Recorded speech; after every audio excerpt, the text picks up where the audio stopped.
everyone, welcome back to another video. So welcome to another episode of the Christian Apologetics series that I've been uploading every now and then on Sundays. And today guys, just wanted to share with you something about apologetics that I've shared very recently on my youth group. And once again, we're talking about this topic that is apologetics. And in the previous episode, I've just discussed of how important this topic is for every Christian and why it's so important that you are always ready to give an answer and to defend your faith. But in order to defend what you believe, you have to first understand what it is that you're believing, why you're believing it, and being able to communicate it to others in an efficient way. And we talk about 1 Peter chapter 3, verse 15. Now that's the core of apologetics. And now today we're going to take a closer look at the core of apologetics. It's of course the Gospels, and it's the figure of Jesus.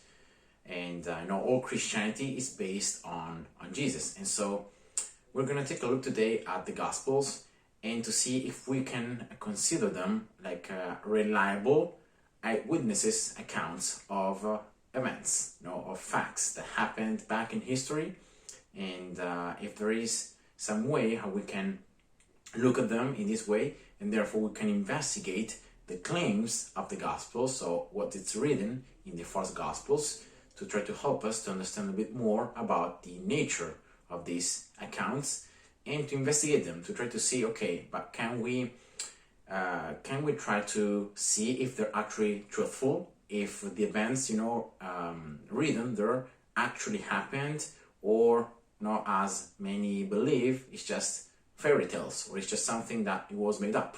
It was written centuries after supposedly Jesus lived, and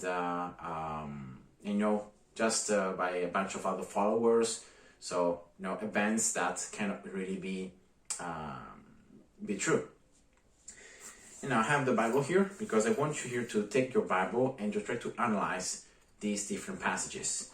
So we're going to take a look especially at the Gospel of Luke and the Gospel of John, because I think these two Gospels have a bit more, like the writers of these two Gospels really try to communicate to everyone who would read the Gospels their intention, the fact that they were just narrating facts. They were just witnessing different things, and they were just writing them down. And you see, in a crime and investigation, eyewitness accounts are the highest possible evidence that there is. It's called direct evidence, and the testimony of an eyewitness, it's considered, it can be considered reliable. It's one of the most important pieces of evidence that you can have. And it can really make you solve a case very, very easily. And the Gospels present themselves in this way. And we're going to take a look here at, first of all, the Gospel of Luke. And just go here in the first verses in chapter 1. And here Luke is doing a little bit of introduction. So the first 4 verses are actually an introduction here. And here Luke starts by saying this: "Many have undertaken to draw up an account of the things that have been fulfilled among us, just as they were handed down to us by those who from the first were eyewitnesses and servants of the word.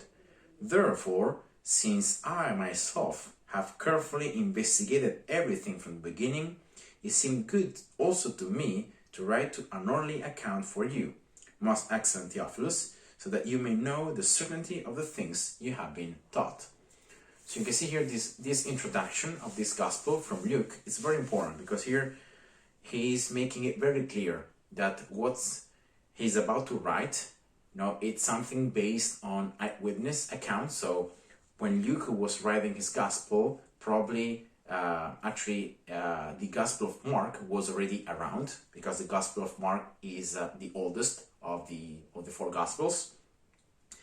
And probably at that time there were other writers or writings left by other witnesses that were just circulating, stories about Jesus and so on. So here Luke is very clear that it's just, he has taken everything and he has made this orderly account, he has investigated everything. He probably did some interviews. He talked to probably the disciples, apostles, or friends of the disciples and apostles to make sure that what he was writing and all the information he had was truthful and what were things that actually happened. And then I don't know if you know it, but actually Luke wrote both the Gospel of Luke and also Acts. Because if you go at the end of Luke, then the beginning of Acts is like just a continuation. So of course Luke wrote first the Gospel and then he wrote Acts. And so I just wanted to focus here about what we've been told here. So when you're taking this Gospel, the first thing you read is how important it was for the writer of this Gospel to tell the an orderly account of all the events that happened, narrated by the eyewitnesses. And now if we go to the Gospel of John, something very interesting, very similar also happens, but in this case at the very end of the Gospel. And if we go to John chapter 21, verse 24, so the penultimate verse from the book, he says, "This is the disciple who testifies," again, eyewitness, right, testimony, so who testifies to these things and who wrote them down. And we know that his testimony is true. And then in verse 25, it's the very last verse, it says, "Jesus did many other things as well. If every one of them were written down, I suppose that even the whole world would not have room for the books that would be written." So here we have once again the same as Luke, John in this case, or for whoever for the account of John wrote the Gospel of John. We can see that this is again an eyewitness account. So John actually happened to live, to see, to hear everything that Jesus did and said, and just he wrote it down, wrote them all the accounts, all the things that happened. He just wrote them down. And again, it's very nice to see that the very last verse, we find that in the Gospels we only see a very few things of all the things that Jesus did. Here it says that Jesus did many other things, but because there are so many, you just cannot write them all down. So this is just nice, so that we remember that what we find in the Gospels is again an account, but just a very short version of everything that Jesus did and said. Probably the disciples and the apostles were inspired by the Spirit of God to just write down the most important things that would be needed for the church, would be needed for all the other believers to just keep on growing and keep on going. So just nice to remember about this.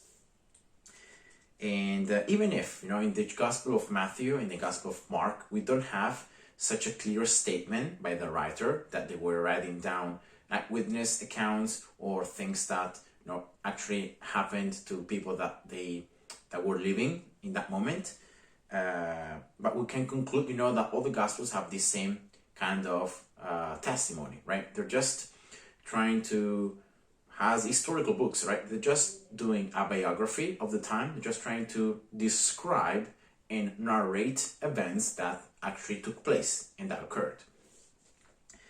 And you can see why we can consider the Gospels as eyewitness accounts. Then in the next episodes, we're gonna start taking a look at if, yes, we can agree that the Gospels were written as eyewitness accounts, but how can we trust what's written inside? How can we trust that these were actually people that lived with Jesus or that were living in Jesus' time? How can we not know, for example, if the Gospels were written just centuries after Jesus supposedly lived and that they were written down in this way? How can we trust and how can we believe that all the events narrated here actually took place and actually happened, right? How the things here are true. Because remember, in the Gospels we find things, yes, it's history, but at the same time we also have supernatural things, so things that cannot actually be possible, so things that shouldn't be possible, miracles. And that's why, you know, there's always this little bit of skepticism about this, and because there are many ancient books or stories about legends and supernatural events, but we know for sure that those events did not happen. They were just, you know, stories. They were just like nowadays, right? That there are fiction books, you know, they are just narrating something that is maybe is grounded on some historical events, but it's just with a lot of more adding details of things that actually never happened. And so in the next episodes, we're gonna take a look at how and why we can try to investigate the Gospels to see if, you know, they can be reliable, they can be how can we trust, you know, what's written inside about Jesus? Because remember, it's always about Jesus. You know, the figure of Jesus that emerges from the Gospel is what really is important here.